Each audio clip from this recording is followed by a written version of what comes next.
right, ladies and gentlemen, we are back once again with another one. And here tonight, joining us on the line, folks, we got a little international flavor for y'all. And calling in from out of Canada, we are tapped in with a brand new hip hop artist making their debut here on this platform. As I introduce to you, folks, Len-Dor. Len-Dor, how are you, brother? Welcome to the show. We are pleased to have you here. Thank you very much for having me, man. I'm very excited, man. Thank you. No problem at all, man. So with that being said, we normally like to take this moment and we give it to our guests to have them tell the audience a little bit about themselves. So if you would, man, the floor is all yours. Okay, well, for me, bro, I'm originally from Trinidad and Tobago. Moved to Canada for a bit. Played former pro football player here in the CFL. Um, Doing hip hop since I was 18, 17. About that, bro. Mm-hmm. Started back seriously around COVID time and started getting back into it and releasing some flavor. You know what I'm saying? So that's just basically my history, man. I'm an athlete, former athlete, and a rapper, basically, conscious rapper. Okay. So with that being said, man, I did see that you are a former professional football player. And my question to you, starting off with that one, is what made you want to, stop playing football to pursue a career in music?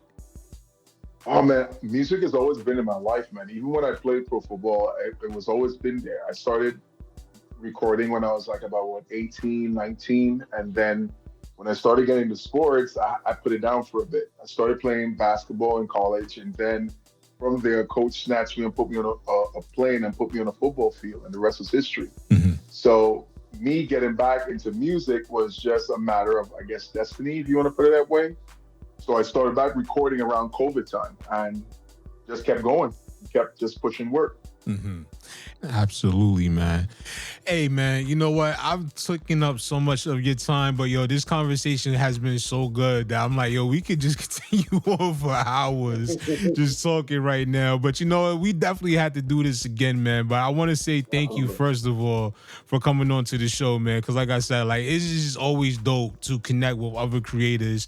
Want to say shout out to DJ Kawan as well for making this possible. Yes, sir. And I just want to just give you the moment right now before we get ready to wrap everything up. And there's a lot of things we didn't get into, unfortunately, today. But one thing I definitely want to make sure we highlight and put it into the awareness of the people out there listening is your project. I Need My Flowers. Now, with that Yes, being sir. said, go ahead and let's give you the floor to go into that. All right, so I Need My Flowers is an album that I joint produced with a huge Canadian producer here called Pro Logic. Very talented dude. This album to me is one of the most sonically blessed, creative, and lyrically creative albums I've ever done. So this album, basically, I Need My Flowers, is basically me kind of like exploring certain topics of first begin with a lot of hating that I've received, a lot of cold shoulders and shunning from people because there's some people on this scape here, they believe that if you don't have certain numbers or you're not within a certain circle, they can't mess with you. Also, this album also has a lot of my personal observations and perspectives on political standpoints. Mm-hmm. I also sing on this album as well. So it's a soulful album. This album was created with a lot of soul in it, Mm. a lot of beautiful soul. Me and Prologic, we sat down, we created beats and stuff to this that is epic. I did the artwork myself. I did I did some of the beats of it as well. I also did the visuals for this as well too. So I'm very much excited about this project. It's dope. I'm excited about it just based off of the visuals. Getting back to that, I was looking at the trailers you was putting out for I Need My Flowers, and I'm like, this is something I'm anticipating. Like, I Mhm. can't wait to get my hands on it to listen to it. Yeah, this album I took. I think a lot of artists don't understand that. And I told Quan and I we speak about this all the time. You have to treat your album like a movie, if that Hmm. makes any sense, right? Oh When yeah. you see a movie that's about to come out, you put trailers out, you entice people's interest, you get their mind thinking, you put stuff out that gets people to understand, okay, cool, there's something bigger is coming and it's coming with a certain type of theme. And for me, I'm a firm believer of doing that. I'm a firm believer of like, if I'm dropping a record, the the presentation and whatever comes before has to entice your interest. So all those trailers that you see, I did for myself. I went out, filmed those things by myself, filmed in my own studio by myself, edit everything by myself. Mm. So I'm very much proud of that. The music videos. The very first one I dropped was that track called "Love." That's the intro to the album. Mm-hmm.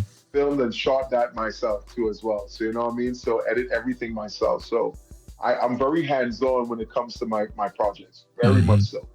And then another one I want to also highlight again before we get ready to wrap everything up is the Y chromosome documentary. I don't think a lot Yeah. of people out there really quite understand just how creative you are, and just breaking down that, watching the Y chromosome documentary, the way you filmed it, the various interviews that you got with other people that was help had their hands in various projects that you've been working on. It is very dope. So what made you come up with that concept to put that documentary out? Well, so that was the very first time Quan and I actually did a whole album. That the whole EP, sorry, The Beacon in the Dark. Mm-hmm. So I wanted every project I do, I try to give people a little bit of a background or inside scoop of what it took for us to process that project. So the best thing for me was to sit down. I asked myself, what is a good way I can articulate and show people the passion I had for this record? So that's why I came up with the Y chromosome. And the Y chromosome basically is to show people, okay, listen, these were the steps that went into it. And then I've kind of like featured a guy. There was a guy called Ace High. He's from Brooklyn.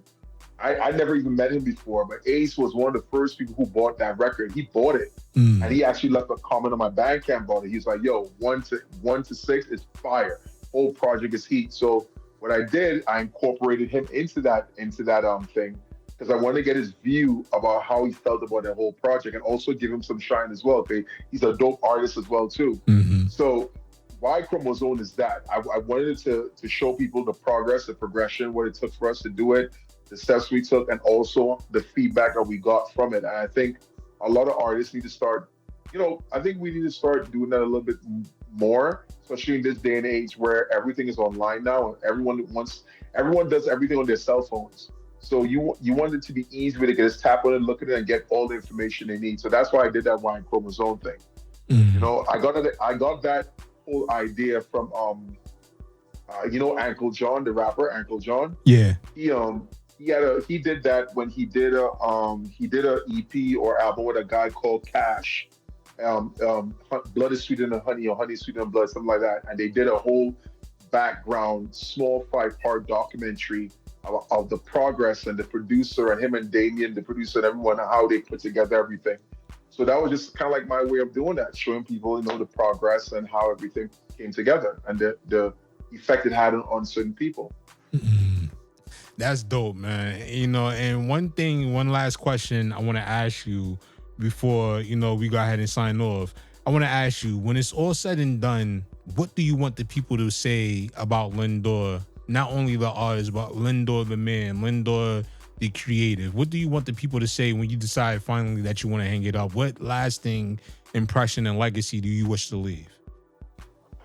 Hmm, that's a good question. My lasting legacy that I want people to that I want resonate with people when they hear my music, and all said and done, is that he did it. He did exactly what he's supposed to do. That's my lasting. That's what I want people to think. I want people to see me exactly for what I put out.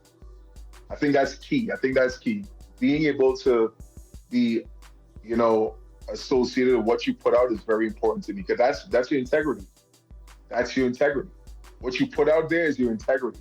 That's why when I hear certain rappers put out certain things, I know low key they know it's not good. You know what I mean? Like Right. they know, yeah, they know low key it's not good, but yeah, you stand on it. Uh-huh. You know what I mean? You have a little more pride in what you do. So for me, when people hear my records and they look at my progress, I want people to say, yeah, he did exactly what he's supposed to do. Absolutely, man. And I laugh when you say that, because this is one guy I'm not going I'm not going to say his name or whatever, but it's just one dude that I follow on X or Twitter, whatever people calling it these days. And I don't know if he does this to be trolling or if he does it just because he really is standing on what he feels as though is dope and he really is standing behind his art. But he be making some whack ass beats and videos and Yeah. stuff like that and be posting them up there and really be standing on that. But the one thing I do like about it is he stands behind it and so many people flock to it because it's the fact that he's just putting it out and he's just putting it out there and he has no shame in it. He knows it's whack, but at the same time, he's still going with it, you know. Sometimes attitude is what sells you, right? Yeah. I've seen a lot of rappers when you compare their skill set or their work compared to others who have impeccable standards, it doesn't measure up. But because of their attitude and their bravado and their bold facedness, Mm-hmm. they could lit up a room. And I personally believe that there are artists who are doing that now, where it's like because of their brashness and their attitude of I don't give a shit is what is catching people has caught people off guard because people are like, yo, you're bold with it. I have no choice but to listen to it. But when they step away from that energy and they go sit in their room and put the same record on, they're probably gonna have a different perspective. They're probably gonna be like, yeah, this ain't good, but nigga cool though. That's how they gonna look at it. You know what I mean? They're gonna be like, this is absolute trash, but a nigga cool. Mm-hmm. So that's what I'm saying. Like, there's some people could sell it well, but at the end of the day, to me, when people go home and they're away from you, Mm-hmm. and they recline home in their homes and put their headphones on, and they decide, okay, let me see what my $20 bought, and they lay back and they sit in their car and they listen to that shit and be like, oh, you know what I'm saying? Like that's how they're gonna look at it. You Right. know what I mean? So you have to be careful. You have to know how to be humble. Like for me, I try my hardest best to be humble, Brad, because I know I'm living on the grace of other people. Oh yeah. No one owes me anything. No one has to buy a CD from Len-Dor. No one has to give Len-Dor a listen. But every time I do a show or I'm on your shows, get shows like yours, I always try to lead with humbleness because you don't know. You just don't know. And that has opened a lot of doors to me too, though. Like working with a lot of Mm-hmm. different artists and producers because the fact that I don't go out there and I don't put myself out there as the biggest and the baddest. You know what I mean? But Mm-hmm. I lead with my message. Now, if you try me, I'm gonna cook you. Right.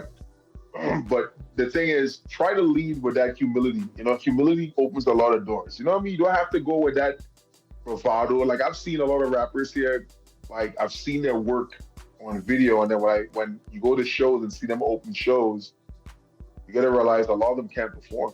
A That lot of is them true. cannot perform. I've seen rappers forget their words. I've seen rappers they spit over their audio tracks and makes it sound muddy and terrible. Oh yeah. Like but if you see them, if you listen to their work on internet and you see what they put out there for people to see, it'll give you the perspective as if like, yo, they really about that. But when you see them live, it's like, oh shit. Yeah. You know?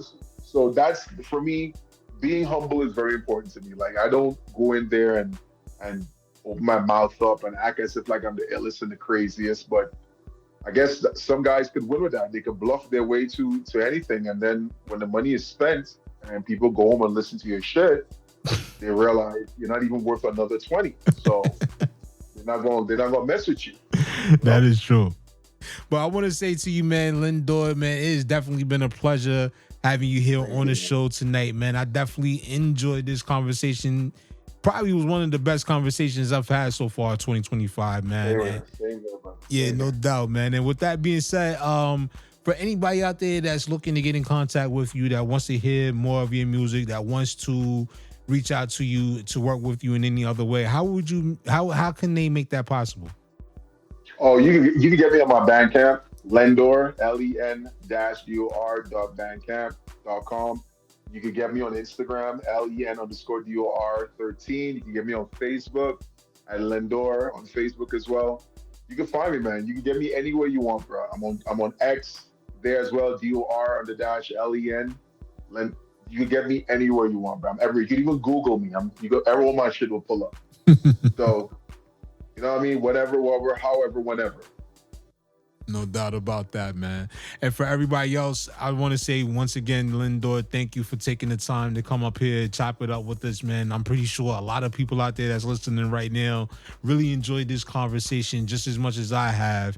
And for everybody else out there that's tuned in and listening right now, I want y'all all to keep it locked and stay tuned, because coming up here next, we're going to check a listen to some of these dope joints we've been discussing here tonight on the EMillio EgBar show. We got more from my man Len-Dor coming your way next, y'all. Keep it locked. It's the EMillio. The most recognized source of hip-hop and R&B on the planet. This is the EMillio EgBar Show. Real hip-hop and R&B.